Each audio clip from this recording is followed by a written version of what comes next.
Hello guys, কি তা ওরা আশা করি ভালো আছো। তো আমিও ভালো আছি। তো কইলাম তে ব্লগ ছোটো মোটো করবা না হিসাবে একটা ব্লগ দেখিলাও। ভিডিওটা ফার্স্ট লাস্ট পর্যন্ত দেখলে একটু কিছু বুঝবা।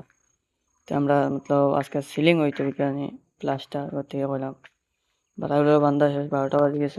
বান্ধা বান্ধা আর টুকটাক কামে চাও খাওয়া টাইমে চাও খাইলে চাও খাই যাবে এবার আরো বান্ধা তো ফাইনালি মশলা বানাইছি দেখাইতে পারলাম না। পানির স্টার্ট দিলাইছি আমরা ফটাফট মানে ব্লগ আমরা স্টার্ট করছি। তো ফাইনালি আমরা সিলিংও সাফাই দিয়েছি। হ্যাঁ, তখন খালি দিল ফাট্টা মারা আর উঠছে আমার সব কিছু দেখিলে ব্যাপারটার ফটো দেখিও সাফানি স্টার্ট তো সাফানি শেষ হয়ে যাব।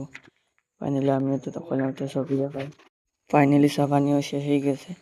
এখন খালি তো ফাট্টাটা মারবার তো শেষ। ফাট্টা বর্তমানে স্টার্ট হয়ে গেছে। ফাট্টা মারিলে খালি আমি ভিডিও ধরা জানি তো আমি ফাট্টা মারা জানি কিন্তু মারলাম না, বুঝছো না। তখন আমি ভিডিও করিলে ও আমার মামুর একজন এসে গেছে গিয়া ফাট্টা মারা শেষ হয়ে যাও। ফাট্টা মারা শেষ হইলে আরো একটু খাম আছে, মতলব খামটা হইলো বেশি বড় বড় না। ফাইনালি এখন আমরা খালি পাট্টা তো ভালো করে মারিলে ইস্ত্রা ভালো করে বললাম তো উষা না তুলে তো কষাকষি করি। মতলব সিলিং প্লাস্টার হইতো বুঝছেন, তো কষাকষি করলে সিলিং প্লাস্টার কোনো হয়ে যায়। ফাইনালি সবাই মিলে আতাতে করিলে